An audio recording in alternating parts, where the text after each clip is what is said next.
تو آپ کو حیرت ہوگی ان حالات میں بھی مسلمان ایک ایک شادیوں پہ بہت اوسط درجے کی جو شادی ہوتی ہے 5 لاکھ، بہت گر کر کے جو شادی ہوتی ہے 5 لاکھ روپے خرچ کرتا ہے، اور اگر بڑی شادی ہے 50 لاکھ روپیہ خرچ کرتا ہے۔ مسلمانوں کے اکثر گھرانے وہ ہیں جن کے ہاں مہینے بھر کی روٹی میسر کرنا مشکل ہے۔ اکثر گھرانوں کی بات میں کر رہا ہوں مولی صاحب، ہاں جو متوسط طبقے کے ہیں، جو نچلے طبقے کے ہیں، ان کے ہاں 3 وقت کی روٹی مہیا کرنا مشکل ہو رہا ہے، اور جو ہمارا تھوڑا سا اونچا طبقہ ہے وہ 50 لاکھ روپیہ ایک ایک شادیوں میں خرچ کر، فضول خرچی وہی ہے، ذرا سا بھی نہیں رکی۔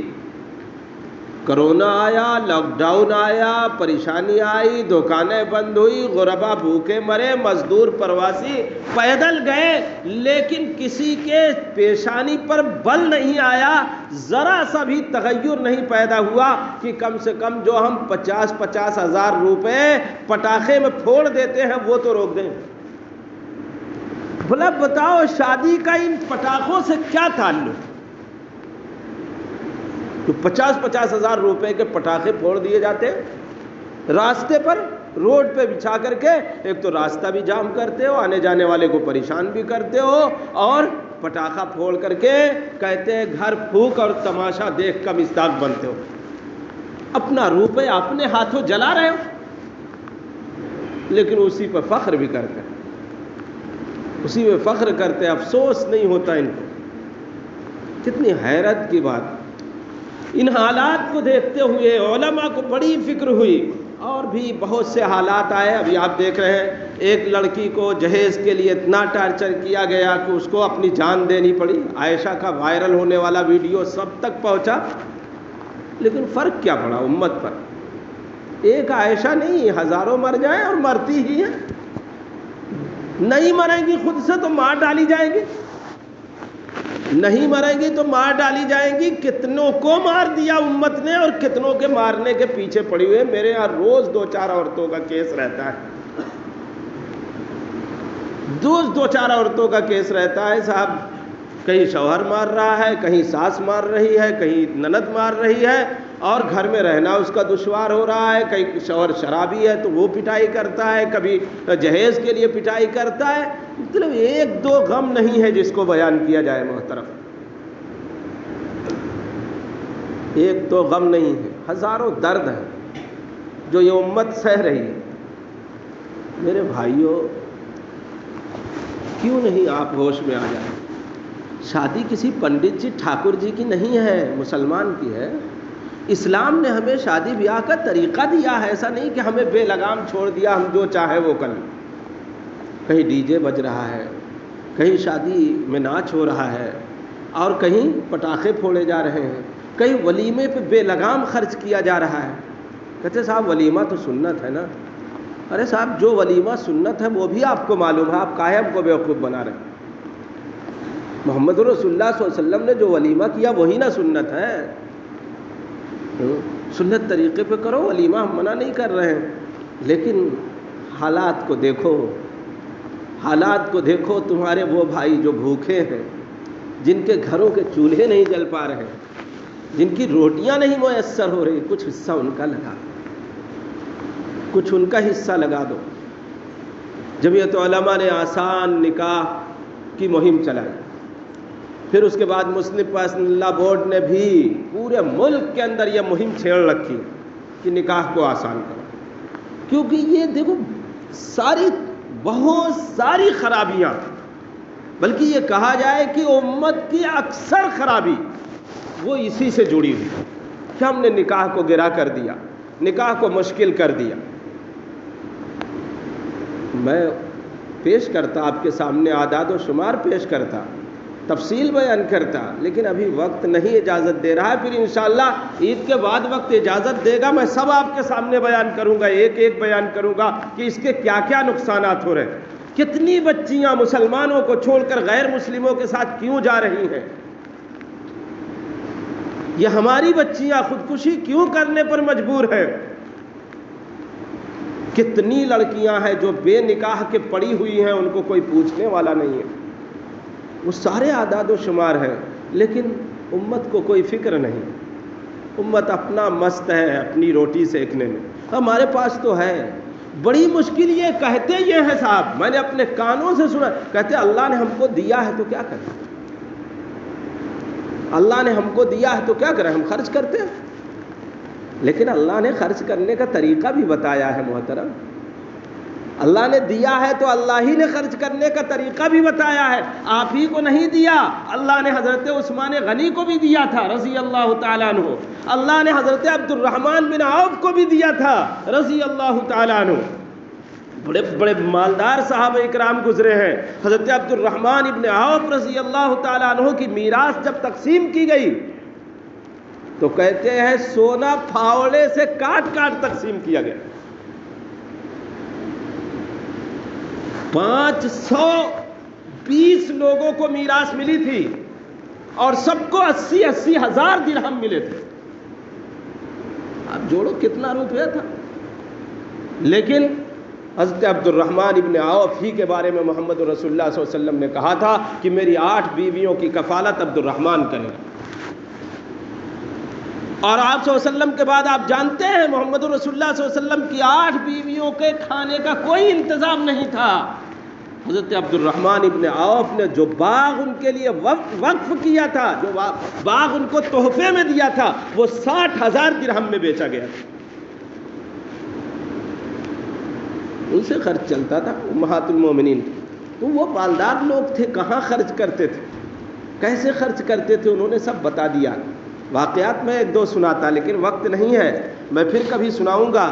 میرے بھائی، جس کو اللہ نے مال دیا ہے وہ اپنے مال کو بچائے، میں نہیں کہتا کہ مال برا ہے، اس وقت میں مال بہت ضروری ہے، جائز طریقے پر مال کماؤ، حلال طریقے پر تجارت کرو، بہت غور سے سنو میری بات کو، میں وہ مولوی نہیں ہوں کہ آپ کو کہوں کہ خالی نماز پڑھو، روزہ رکھو، تجارت چھوڑ دو، دکان بند کر دو، نہیں، اپنی دکانوں کو پابندی کے ساتھ کھولو، نماز روزے کی بھی پابندی کرو، اور مال کماؤ حلال طریقے پر، حلال طریقے ہی پر خرچ کرو، مال کو بچاؤ، امت کو بہت ضرورت ہے، مال کو بچاؤ، امت کو بہت ضرورت ہے، واللہ بہت سے گھر میں بچیاں بیٹھی ہوئی ہیں جن کا نکاح نہیں ہو پا رہا۔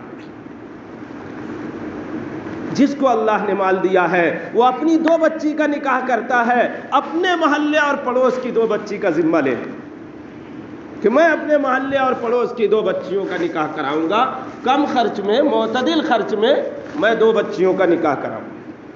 مجھے 2-3 باتیں، ابھی اس سے گزشتہ جمعرات کو مفتی سعید الرحمان صاحب بھی تشریف لے آئے تھے بمبئی سے، اور یہ آپ کی مسجد شمشاد نگر میں جمعیت مسلم پرسنل لا بورڈ کی میٹنگ تھی، مجھے بھی بہت زور دے کر کے بلایا تھا لوگوں نے، میں بھی گیا تھا، حالات آئے سامنے، وہاں 2-4 باتیں بطور تجویز کے پاس ہوئی، اور سب سے پہلی بات تو یہ دیکھیے بھائی، وہ کوئی مسلم پرسنل لا بورڈ، کوئی جمعیت، کوئی حکومت ہم کو نہیں روک سکتی جب تک کہ ہم خود نہ رکنا چاہیں، پکی بات ہے، جب تک ہم اپنی اصلاح نہ کرنا چاہیں کوئی ہماری اصلاح نہیں کر سکتا، روپیہ ہمارا ہے، خرچ ہم کو کرنا ہے، شادی ہمارے بچے کی ہے، کوئی کیا کر لے گا اس کو۔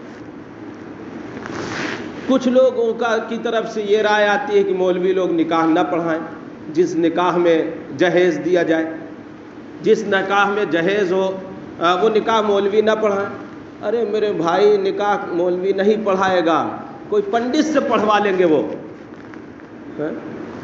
وہ خود پڑھا لیں گے، بلا نکاح کے چلے جائیں گے، ان کو اس کی فکر نہیں ہے۔ امت تو ایسی بے سر پیر کی ہوئی ہے، میں نے کبھی واقعہ سنایا بھی ہوگا، میں نکاح پڑھانے کے لیے بیٹھا ہوں، ایک لڑکا کھڑا ہو گیا کیمرہ لے کر، میں نے کہا بھائی دیکھ، جب تک میں ہوں فوٹو مت کھینچ، بیٹھ گیا کہنے پر، اور کچھ بوڑھے لوگوں نے مداخلت کیا، بیٹھ بھائی بیٹھ گیا، کیمرہ لے کر کے بیٹھ گیا۔ ابھی میں نے اس سے ایجاب اور قبول کروایا، میں نے کہا بھائی تو نے نکاح قبول کیا؟ اس نے کہا میں نے قبول کیا۔ میں نے کہا بھائی دعا کر لو۔ پھر وہ کھڑا ہو گیا کیمرہ لے کر۔ میں نے کہا دیکھ بھائی تو فوٹو کھینچے گا تو میں دعا نہیں کروں گا۔ کہتا مولوی صاحب ہمارا کام ہو گیا، جاؤ اب ہم کو دعا کی ضرورت نہیں۔ میں بھی اٹھا چلا آیا۔ بھلا بتاؤ جو قوم یہ کہے کہ جاؤ ہم کو دعا کی ضرورت نہیں ہے، کل کو اس سے کیا بعید ہے کہ وہ کہے کہ ہم ڈی جے بجائیں گے چاہے مولوی نکاح پڑھائے چاہے نہ پڑھائے، بلا نکاح کے رخصت کر کے لے کے چلے جائے گا۔ اس قوم کو خدا بس ہدایت دے، کیا کر سکتے ہیں؟ اس لیے میرے بھائی حل یہ تو نہیں، ہاں اتنا ضرور ہے کہ دیکھو نکاح مسجدوں میں کرو۔ مولوی کو بھی چاہیے کہ وہ کہے بھائی مسجد میں آ جاؤ نکاح پڑھانے کے لیے۔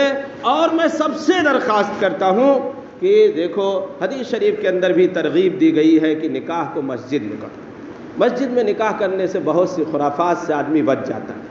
ابھی تو خیر مسجدوں میں بھی فوٹو لینے لگتے ہیں، لیکن کچھ لوگوں کے اندر غیرت آتی، کم سے کم اتنا کہہ دو کہ بھائی مسجد ہے، تو کچھ شعور تو کچھ لوگوں میں ہوتا ہے، تو اس کا ہاتھ پکڑ کے بیٹھاتے ہیں۔ مسجدوں میں نکاح کرو۔ جوان لوگوں سے میں آیت لینا چاہتا ہوں جن کے نکاح باقی ہیں کہ تم دیکھو جس کا نکاح ہونا ہے اگر وہ خود اپنے ماں باپ سے کہے کہ میں بارات نہیں لے جاؤں گا، میں جہیز نہیں لوں گا، مجھے لڑکی کا نکاح سادگی سے چاہیے، تو مجھے یقین ہے کہ ماں باپ اس کو مجبور نہیں کر سکتے۔ اس لیے جو جوان ہے جن کو نکاح کرنا ہے وہ اس بات کا عہد کریں کہ ہم انشاءاللہ بلا بارات بلا جہیز کے سادگی کے ساتھ نکاح کریں گے بھائی۔ اور جن ماں باپ کو اپنے بچوں کا نکاح کرنا ہے، اپنی بچیوں کا نکاح کرنا ہے، وہ بھی اس بات کا عہد کریں کہ ہم آسان نکاح کریں گے سنت کے مطابق، انشاءاللہ آسان نکاح کریں گے انشاءاللہ سنت کے مطابق۔ حدیث شریف کے اندر ہے اکثر النکاح برکتن ایسرھا مؤونۃ، سب سے زیادہ برکت والا نکاح وہ ہے جس میں سب سے کم خرچ۔ سب سے زیادہ برکت والا نکاح کون سا ہے؟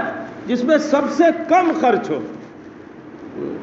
اور جو محمد رسول اللہ صلی اللہ علیہ وسلم نے کر کے دکھایا ہے اسوہ، وہ سب کے سامنے۔ نکاح ہو جاتا تھا صاحب، کسی کو پتہ بھی نہیں چلتا تھا کہ حضرت صفیہ سے آپ کا نکاح ہو گیا نہیں۔ صحابہ آپس میں بات کرتے تھے، اگر پردہ کریں گی تو سمجھ لیں گے کہ آپ کے نکاح میں آ گئی، اور اگر پردہ نہیں کریں گے تو سمجھیں گے نکاح نہیں ہوا۔ ولیمہ اعلان کر دیا، بھائی جس کے پاس جو توشہ ہو لے کر کے آ جائے۔ دسترخوان بچھ گیا، کوئی ستو لایا، کوئی پنیر لایا، کوئی کھجور لایا، آپ نے فرمایا تمہاری ماں صفیہ کا ولیمہ ہے، سب لوگ کھا لیں۔ سمجھا؟ یہ اسوہ ہے، محمد رسول اللہ صلی اللہ علیہ وسلم نے ہم کو یہ طریقہ دیا ہے۔ ٹھیک ہے آپ اتنی سادگی کہتے ہیں، مولوی صاحب ہم اتنا نہیں کر سکتے۔ بھائی اتنا نہیں کر سکتے تو فضول تو نہ کرو نا، کم سے کم ڈی جے چھوڑ دو، پٹاخے بجانے چھوڑ دو، 80-80 ہزار کے ہال بک کرانے چھوڑ دو، تم کھانا ایک نمبر کا پکا کر کے کھانا۔ میں آپ کو اجازت دیتا ہوں جتنا اچھا کھانا چاہو پکوا کر کے آپ کھلا لو، آپ کو اجازت ہے، اور کھلاؤ ٹھیک ہے، 200-400 لوگوں کو کھلاؤ، لیکن میں ضرور کہوں گا کہ اگر 300 آپ اپنے لوگوں کو بلاتے ہو تو 10-20 غربا کو بھی بلا لو۔ ایسا ولیمہ بڑا منحوس ہے جس میں غریبوں کو نہ پوچھا جائے، اپنے آس پڑوس کے غربا کو بھی پوچھ لو۔ اور دیکھو ولیمے اپنے گھر کی ٹیرس پہ، کہیں کنارے بلڈنگ کے، سوسائٹی کی زمین پر اجازت لے کر کے کہیں بھی کر لو، یہ ہال کا خرچ فضول ہے، ہالوں کی بکنگ کا خرچ فضول خرچی سے بچ جائے اگر امت، تو بہت بڑا کام کر سکتی ہے، امت کے بڑے مسائل حل ہو سکتے ہیں۔ یہ 2-3 اعلانات تھے جو میں نے کیے ہیں، ابھی کوئی نکاح کے سلسلے میں نے بیان نہیں کیا ہے۔ مجھ سے یہ کہا گیا تھا کہ آپ لوگوں کے اندر بیداری پیدا کرنے کی کوشش کریں۔ اس میٹنگ کے اندر وہاں فرید صاحب بھی شامل تھے ہماری مسجد کے، اور یہ طے ہوا تھا کہ 5 افراد کی کمیٹی بنے گی۔ تو میں سمجھتا ہوں کہ ذمہ دار تو وہاں فرید صاحب ہیں، کچھ لوگ رضاکارانہ طور پر ان کے ساتھ مل جائیں اور مل کر کے ایک کمیٹی تشکیل دیں جو مسلم پرسنل لا بورڈ کی میٹنگ میں شامل ہو اور ان کی ہدایات کے مطابق کام کرے۔ یہ 2-4 اعلانات تو میرے نکاح کے تعلق سے تھے، اور ایک بڑا اہم اعلان مجھے اپنے مدرسے کے تعلق سے کرنا ہے۔ آپ جانتے ہیں ہمارا مدرسہ الحمدللہ دار الفلاح ایک زمانے سے آپ کے شہر میں خدمت انجام دے رہا ہے اور آپ کے بچوں کی ہر طرح کی خدمت کرتا ہے، مکتب بھی پڑھاتا ہے، اسکول بھی مدرسے کا ہے، اور حفظ بھی کراتا ہے بچوں کو، اور عالمیت بھی پڑھاتا ہے، ہر طرح کی خدمت مدرسہ الحمدللہ انجام دیتا ہے۔ آپ کے ہر طرح کے تعاون کا مستحق ہے ہمارا مدرسہ کہ آپ ہمارے مدرسے کا تعاون کریں۔ اس میں ایک تعاون یہ بھی ہے کہ اپنے بچوں کو ہمارے مدرسے میں داخل کریں۔ مالی تعاون کی بھی ضرورت پڑتی ہے، ابھی تو چھٹی ہوئی ہے یہ مدرسے کی شعبان میں، اب شوال سے مدرسہ کھلے گا، شوال سے مدرسہ کھلے گا۔ رمضان ایک اچھا موقع ہوتا ہے جب آپ مدرسے کا تعاون کر سکتے ہیں، اور رمضان کے اندر ہی اور رمضان کے فوراً بعد شوال کی 10 تاریخ تک آپ اپنے بچوں کو مدرسے میں داخل کرائیں، حفظ میں یا شعبہ عالمیت میں۔ ایک جو آگے کا اعلان مجھے کرنا تھا وہ یہ تھا کہ اب تک ہمارے بچے عالمیت یہاں پڑھتے تھے جلالین تک، اس کے بعد 2 سالوں کے لیے دارالعلوم دیوبند ان کو جانا پڑتا تھا۔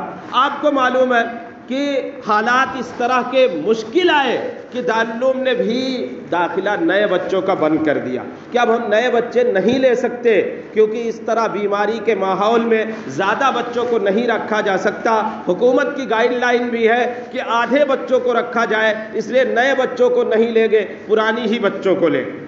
مدرسہ نے مجبوری میں اور اپنی کیپیسٹی کو دیکھتے ہوئے محدود پیمانے پر اتنا شروع کیا کہ ہم اب یہیں سے بچوں کو مولوی بنا کر کے فارغ کریں۔ اس سال الحمدللہ مشکات پڑھائی گئی بچوں کو، جو بھی وقت ملا حکومت کے گائیڈ لائن کے حساب سے اس کی پاسداری کرتے ہوئے بچوں کو مشکات یعنی ہفتم کا درجہ پڑھا دیا گیا۔ اب ایک درجہ ان کا بچا ہے دورے کا۔ اب انشاءاللہ یہ دورہ شروع ہوگا شوال سے، اور دورہ ہوتا ہے دورہ حدیث، حدیث کا دورہ، جس میں صحاح ستہ پڑھائی جاتی ہے اور کچھ اور حدیث کی کتابیں پڑھا کر کے ان کی عالمیت مکمل کر دی جاتی ہے۔ اب ہمارے بچوں کو جو ہمارے شہر کے ہیں، ہمارے اطراف کے جو بچے ہیں، ان کو کہیں اور نہیں جانا پڑے گا۔ اپنے بچوں کو اب آپ بصیرت کے ساتھ ہمارے مدرسے میں ڈال سکتے ہیں کہ یہاں سے اب بچوں کو کہیں دوسری جگہ جانے کی ضرورت نہیں ہے، بچے یہیں سے عالم بھی بنیں گے، فاضل بھی بنیں گے، اور یہیں سے فارغ ہو کر کے سند لے کر کے نکل جائیں گے۔ اب اس کی حالات کے اعتبار سے ہم کو ضرورت بھی تھی، کیونکہ اطراف میں کوئی ایسا مدرسہ نہیں تھا۔ عقل کنواں یا تو جائیں تو کافی دور، اور وہاں بھی ابھی حالات کے اعتبار سے جو پرانے بچے ہیں انہی بچوں کو ترجیح دی جائے گی، اور جو چھوٹے مدرسے اطراف میں ہیں ان سب مدرسوں کے پاس اس طرح کے حالات ہیں کہ وہ آگے نہیں بڑھا سکتے۔ لہذا ان تمام بچوں کے لیے آپ کے جو رشتہ دار ادھر ادھر ہوں اور اگر پڑھنے کے لیے وہ پریشان ہوں تو آپ ان کو بھی اطلاع دیں، اور اپنے پوری بشاشت کے ساتھ اپنے بچوں کو لے آئیں۔ فارسی، عالمیت اور فضیلت کے لیے ہمارے مدرسے میں ان بچوں کو داخل کریں۔ یہ ابھی ہم نے بھی تھوڑا سا رعایت کرتے ہوئے صرف صوبہ مہاراشٹر کے لیے رکھا ہے۔ صوبہ مہاراشٹر کے یہ ہماری میٹنگ میں ہماری انتظامیہ نے پاس کیا ہے کہ صوبہ مہاراشٹر کا جو بھی طالب علم ہوگا اس کو ہم دور حدیث یہاں سے پڑھا دیں گے۔ باہر کے بچوں کو ابھی ہم بھی نہیں لے سکتے، مجبوری ہے، نہ ہمارے پاس اتنی کیپیسٹی ہے اور نہ ان بچوں کا ابھی ہمارے پاس انتظام ہے، اس لیے ہم نے بھی کچھ محدود ہی شروع کیا ہے۔ دعا بھی کریں آپ اور تعاون بھی کریں مدرسے کا کہ مدرسہ اپنی کیپیسٹی کو بڑھا سکے، اور دعا کریں کہ اللہ تعالیٰ اس مدرسے کو اور ترقیات سے نوازے، اور بھی جو اوپر کے عالمیت سے اوپر کے شعبے ہیں افتاء کے اور ادب کے وہ بھی یہاں قائم ہو سکیں۔ اس کے لیے دعا بھی کریں، تعاون بھی کریں۔ اللہ تعالیٰ ہم سب کی دعاؤں کو قبول فرمائے اور ہمارے مدرسے کو رات دونی اور دن دونی اور رات چوگنی ترقیات سے نوازے۔ بہرحال یہ اعلان خاص طور سے آپ سن کر کے جائیں اور اپنے تمام جاننے والوں تک پہنچائیں کہ انشاءاللہ آئندہ سال سے اب دارالفلاح کے اندر عالمیت کے ساتھ ساتھ فضیلت اور مشکات اور بخاری شریف کے بھی اسباق ہوا کریں گے، اور یہیں سے بچے عالم اور فاضل ہو کر کے نکلیں گے انشاءاللہ۔ مدرسہ اس کا انتظام کر رہا ہے، آپ لوگوں سے تعاون کی درخواست ہے، دعا کی بھی درخواست ہے۔ اللہ تعالی ہم سب کو کہنے سننے سے زیادہ عمل کی توفیق عطا فرمائے۔